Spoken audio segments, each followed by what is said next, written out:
Hello, ನಮಸ್ತೆ ಎಲ್ರಿಗೂ. ಎಲ್ಲ ಹೇಗಿದ್ದೀರಾ? ಚೆನ್ನಾಗಿದ್ದೀರಾ ಅನ್ಕೋತೀನಿ. ನಾನು ಚೆನ್ನಾಗಿದ್ದೀನಿ.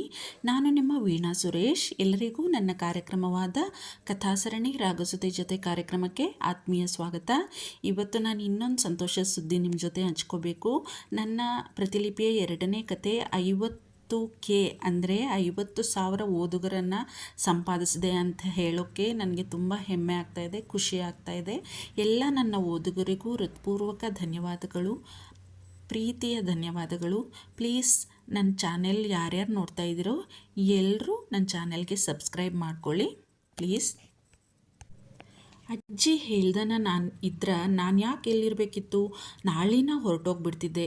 ಆದ್ರೇನು ಮಾಡೋದು? ಅಜ್ಜಿ ಬಿಡುವುದೇ ಇಲ್ಲಲ್ಲ. ಭಗವಂತ, ನೀನ ನನ್ನ ಕಾಪಾಡಬೇಕು. ನಿನ್ನ ನಂಬಿನಿ, ಮುಂದೆ ನೀನ ಕೈ ಹಿಡಿದು ನಡೆಸ್ಬೇಕು ನನ್ನ. ಕಾಣದ ದೇವರಿಗೆ ಕೈ ಮುಗಿದಳು ವಿಶಾಖ. ವಿಧಾನ್ನ ಮುಖವೇ ಕಣ್ಮುಂದೆ ಬಂದಂತಾಗಿ ಭಯದಿಂದ ನಡುಗಿದಳು ಹುಡುಗಿ. ಶ್ಯಾಮರಾಯರು ಬರುವುದನ್ನೇ ಕಾಯುತ್ತಿದ್ದರು ಗಿರಿಜಮ್ಮನವರು. ಅವರಿಗೆ ವಿಶಾಖ ಬಹಳವಾಗಿ ನೆನಪಾಗುತ್ತಿದ್ದಳು. ಮಗಳಲ್ಲವೇ?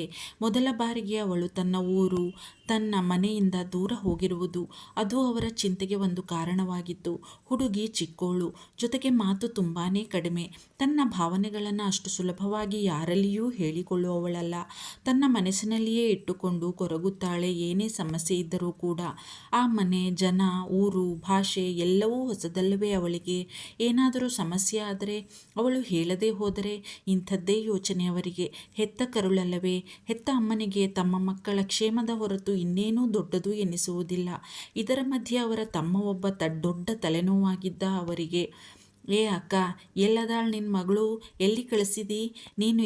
ಎಲ್ಲ ಕಳಿಸಿದ್ರು ನಾನು ಆಕಿನ ಬಿಡ್ತೀನಂತ ಮಾಡಿಯಾ? ನನ್ನ ಕಣ್ ತಪ್ಪಿಸಿ ಎಲ್ಲಿ ಹೋಗಾಳಾಕಿ? ಎಲ್ಲೇ ಇದ್ರೂ ಹುಡುಕಿ ತರ್ತೇನೆ. ಆಕಿನ ನನ್ನ ಹೆಂಡತಿ ತಿಳ್ಕೊ. ಹೀಗೆಂದು ತನ್ನ ಅಕ್ಕನಿಗೆ ಆವಾಜ್ ಹಾಕಿದ್ದ ಕಾಶಿ, ಅವರ ತಮ್ಮ. ಅವನಿಂದ ಅವಳನ್ನು ದೂರ ಇಡುವುದಕ್ಕಾಗಿಯೇ ಅವಳನ್ನು ಅಲ್ಲಿಗೆ ಕಳುಹಿಸಿದ್ದರು ಗಿರಿಜಮ್ಮ. ಇಲ್ಲದಿದ್ದರೆ ಅಷ್ಟು ದೂರ ತಮ್ಮ ಮಗಳನ್ನು ಕಳುಹಿಸಲು ಸುತಾರಾಮ್ ಇಷ್ಟ ಇರಲಿಲ್ಲ ಅವರಿಗೆ. ಆದರೆ ಅವಳು ಇಲ್ಲೇ ಇದ್ದಳೆಂದರೆ ಇವನು ಅವಳ ನೆಮ್ಮದಿಯನ್ನು ಕಿತ್ತುಕೊಳ್ಳುತ್ತಾನೆ ಎನ್ನುವುದು ಅವರಿಗೆ ತಿಳಿದ ವಿಷಯವೇ. ಅದಕ್ಕೆ ಬಹಳ ಯೋಚಿಸಿ ಆಮೇಲೆ ಅವಳನ್ನು ಕಳುಹಿಸುವ ನಿರ್ಧಾರ ಮಾಡಿದ್ದರು ಗಿರಿಜಮ್ಮ. ಆದರೆ ಈಗ ಅವಳದೇ ಚಿಂತೆ ಅವರಿಗೆ. ಮನೆಯ ಜನ ಹೇಗಿರುವರೋ? ಹೊಂದಿಕೊಂಡು ಕೆಲಸ ಮಾಡಿಕೊಂಡು ಹೋಗಬಹುದೇ ತಮ್ಮ ವಿಷು ಆ ಮನೆಯಲ್ಲಿ? ತಾವು ಅವಳನ್ನು ಕಳುಹಿಸಿ ತಪ್ಪು ಮಾಡಲಿಲ್ಲ ತಾನೇ? ಹೀಗೆ ಏನೇನೋ ಯೋಚನೆಗಳು ಅವರ ತಲೆಯಲ್ಲಿ. ಈ ಶಾಮಣ್ಣ ಇನ್ನೂ ಬಂದಿಲ್ಲಲ್ಲ? ರಾತ್ರಿನ ಹೊರಡ್ತೇನೆ ಅಂದಾರ. ಮುಂಜಾನೆ ಬರಬೇಕಿತ್ತಲ್ಲ ಇಷ್ಟೊತ್ತೀಗ? ಶತಪಥ ತಿರುಗುತ್ತಾ ಯೋಚಿಸುತ್ತಿದ್ದರು ಗಿರಿಜಮ್ಮ. ವಿಧಾನ್ ಹಿಡಿದಿದ್ದ ತನ್ನ ಕೈಯನ್ನು ನೋಡಿಕೊಂಡು ಸಣ್ಣಗೆ ಕಂಪಿಸಿದಳು ವಿಶಾಖ. ತನಗೆ ನೋವು ಮಾಡಿದ್ದಾದರೂ ಯಾಕೆ? ಆಮೇಲೆ ಬಂದು ತನ್ನ ಕೈ ಹಿಡಿದು ಅದಕ್ಕೆ ಔಷಧ ಹಚ್ಚಿದ್ದಾದರೂ ಯಾಕೆ? ಅಸಲಿಗೆ ಈ ಮನುಷ್ಯನ ಮನಸ್ಸಿನಲ್ಲಿ ಇರುವುದಾದರೂ ಏನು? ಒಳ್ಳೆಯವರೇ? ಕೆಟ್ಟವರೇ? ದೇಶ ಕಾಯುವ ಯೋಧ ಕೆಟ್ಟವರಾಗಿರಲು ಸಾಧ್ಯವಿಲ್ಲ.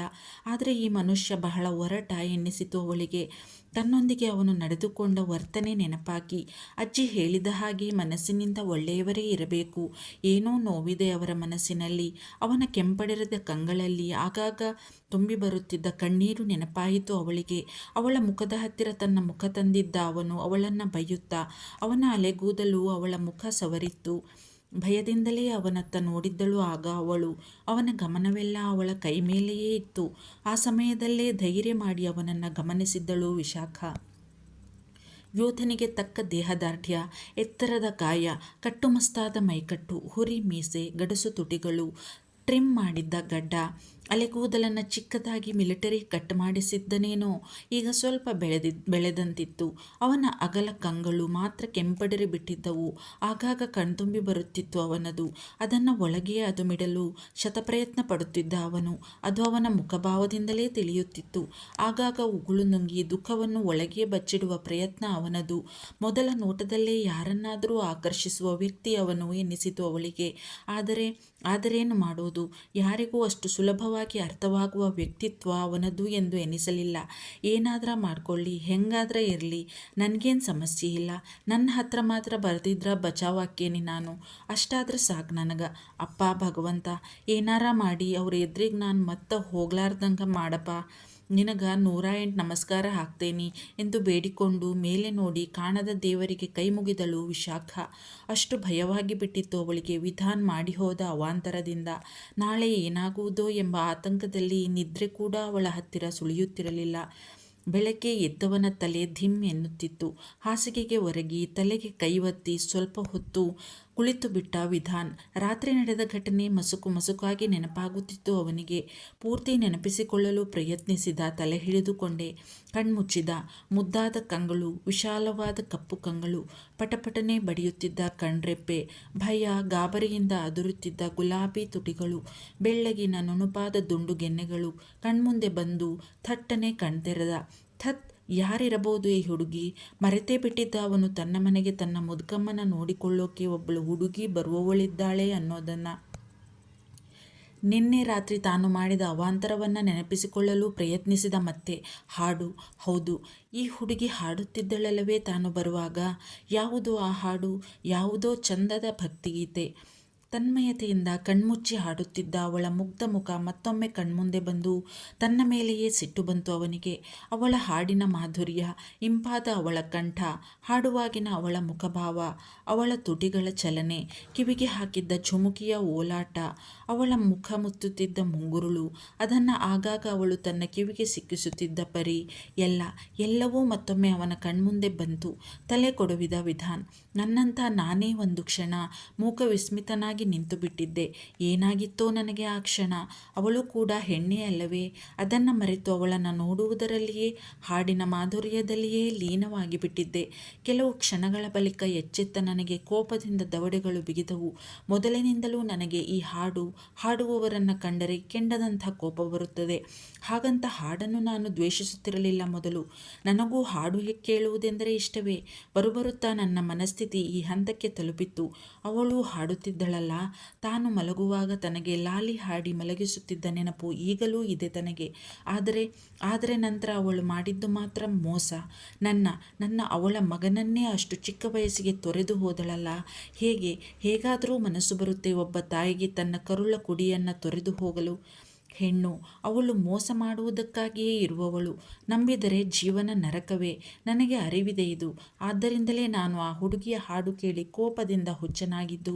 ನಾನೇನು ಮಾಡಬೇಕು, ನಾನೇನು ಮಾಡ್ತಿದ್ದೀನಿ ಎಂದು ಅರ್ಥವಾಗಲಿಲ್ಲ ನನಗೆ ಆ ಕ್ಷಣ.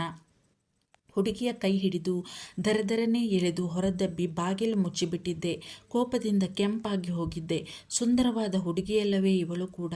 ಮೋಸ, ಬರೀ ಮೋಸ ಎಂದೇ ತನ್ನ ಮನಸ್ಸಿಗೆ ಮೊದಲು ಬಂದಿದ್ದು. ಅದೇ ಕಾರಣದಿಂದಲೇ ನಾನು ಈ ಹುಡುಗಿನ ಹೊರದಬ್ಬಿದ್ದು ಅಲ್ಲಿಂದ. ನಿಜ ಹೇಳು, ಅದೊಂದೇ ಕಾರಣವೇ ನೀನು ಹೊರದಬ್ಬಲು? ಅಲ್ಲವೇ ಮತ್ತೆ? ಅದಲ್ಲದೆ ಇನ್ನೇನು ಕಾರಣವಿರುತ್ತದೆ ನನಗೆ? ಹೌದಾ? ನಿಜಾನಾ? ಇಲ್ಲ.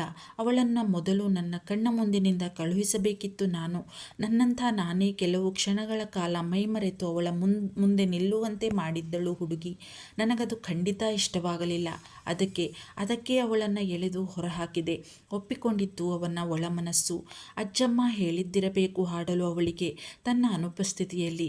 ದವಡೆ ಕೋಪದಿಂದ ಬಿಗಿಯಿತು ಅವನದು. ಹಾಡು ನೆನಪಾಗುತ್ತಿದ್ದ ಹಾಗೆ ತನ್ನ ತಲೆಯನ್ನು ಗಟ್ಟಿಯಾಗಿ ಒತ್ತಿ ಹಿಡಿದುಕೊಂಡ. ನಾನು ಎಷ್ಟೇ ಸಮಾಧಾನವಾಗಿ ಇರಬೇಕು ಎಂದುಕೊಂಡರೂ ತನ್ನ ಮನಸ್ಸು ತನ್ನ ಹಿಡಿತಕ್ಕೆ ಸಿಗುವುದಿಲ್ಲ. ಏನು ಮಾಡಲಿ ತಾನು? ಅಸಹಾಯಕತೆಯಿಂದ ಮಿಸುಕಾಡಿದ ವಿಧಾನ್. ಅವಳ ಕೈ, ನಾನು ಹಿಡಿದುಕೊಂಡಿದ್ದ ಅವಳ ಕೈಯ ಮಣಿಕಟ್ಟು ಕೆಂಪಗಾಗಿ ಹೋಗಿತ್ತು. ಅಷ್ಟು ಗಟ್ಟಿಯಾಗಿ ಹಿಡಿದಿದ್ದೇನೆ ನಾನು? ಇಲ್ಲ. ಎಳಸಾದ ಮೃದುವಾದ ಕೈಗಳು ಅವು. ಬಹುಶಃ ಚಿಕ್ಕ ವಯಸ್ಸಿನ ಹುಡುಗಿ ಇರಬೇಕು ಅವಳು. ಸರಿಯಾಗಿ ನೆನಪಾಗುತ್ತಿಲ್ಲ. ಹೌದು, ಚಿಕ್ಕ ವಯಸ್ಸಿನ ಹುಡುಗಿಯೇ ಅವಳು. ಅದಕ್ಕೆ ನಾನು ಹಿಡಿದಿದ್ದ ಕೈ ಅಷ್ಟು ಕೆಂಪಗಾಗಿ ಹೋಗಿದ್ದು. ಬಹುಶಃ ಹೆಣ್ಣಿನ ಕೈಗಳು ಹಾಗೆಯೇ ಇರಬಹುದು. ನಾನು ಯಾವ ಹೆಣ್ಣನ್ನು ಮುಟ್ಟಿದ್ದು ಹೋಗಲಿ ಅಷ್ಟು ಹತ್ತಿರದಿಂದ ಗಮನಿಸಿಯೂ ಇರಲಿಲ್ಲ. ಅವಳ ರೂಮಿನ ಒಳಗೆ ನಡೆದು ಬಿಟ್ಟಿದ್ದೆ ನಾನು ನನ್ನ ಅರಿವಿಲ್ಲದೆಯೇ. ಯಾಕೆ? ಅವಳು ತನ್ನ ಕೈ ನೋಡಿಕೊಂಡು ಕಣ್ಣು ತುಂಬಿಕೊಂಡಿದ್ದು ನನಗೆ ಸಣ್ಣ ಪಶ್ಚಾತ್ತಾಪ ತಂದಿತ್ತೇ? ತಿಳಿಯಲಿಲ್ಲ. ಒಳಬಂದು ಅವಳ ಕೈಯನ್ನು ನಿಧಾನವಾಗಿ ಹಿಡಿಯಲು ಪ್ರಯತ್ನಿಸಿದೆ.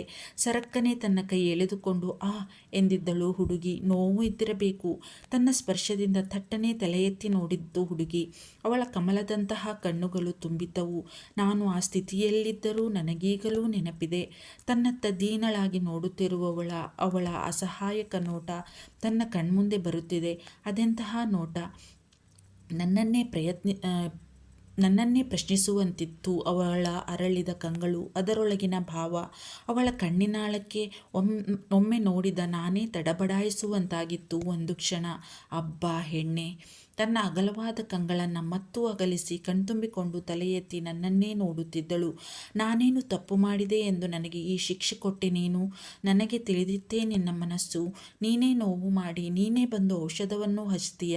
ಹಾಗಿದ್ದ ಮೇಲೆ ನೋವು ಮಾಡಿದ್ದಾದರೂ ಯಾಕೆ ಎಂದು ಅವಳ ಕಂಗಳೇ ಪ್ರಶ್ನಿಸಿದಂತಾಗಿ ಒಂದು ಕ್ಷಣ ನಾನೇ ಅಪರಾಧಿ ಎನಿಸಿ ತಡಬಡಾಯಿಸುವಂತಾಗಿತ್ತು ನನಗೆ. ಅಂತಹ ಅಮಲಿನಲ್ಲಿಯೂ ಹೌದು, ನಾನು ಯಾಕೆ ಮತ್ತೆ ಅಲ್ಲಿ ಹೋಗಿ ಆ ಹುಡುಗಿಯ ಕೈಗೆ ಔಷಧ ಹಚ್ಚಿದೆ? ಏನಾಗಿತ್ತು ನನಗೆ? ಛೇ, ತಲೆ ಕೆಟ್ಟಂತಾಗಿ ತಲೆ ಕೊಡವಿದ. ಗಿರ್ಜಮ್ಮ, ಏನು ಮಾಡಕತ್ತಿದಿ ಎನ್ನುತ್ತಾ ಮನೆಯೊಳಗೆ ಬಂದಿದ್ದರು ಶಾಮರಾಯರು. ಒಳಗಿದ್ದ ಗಿರಿಜಮ್ಮನವರ ಕಿವಿ ನೆಟ್ಟಗಾಯಿತು ಅವರ ಧ್ವನಿ ಕೇಳಿ.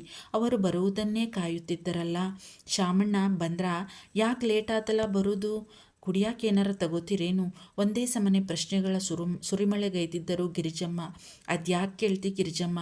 ಬಸ್ಸಾಗ ಬರೋದಂದ್ರೆ ಸುಮ್ಮನೆ ಏನವ? ನಿಂತ್ಕೋತ ಓಲಾಡ್ಕೋತ ಬರ್ದೈತಲ್ಲ, ಸಾಕಾತು ನೋಡವ ಬರೋ ಮಠ.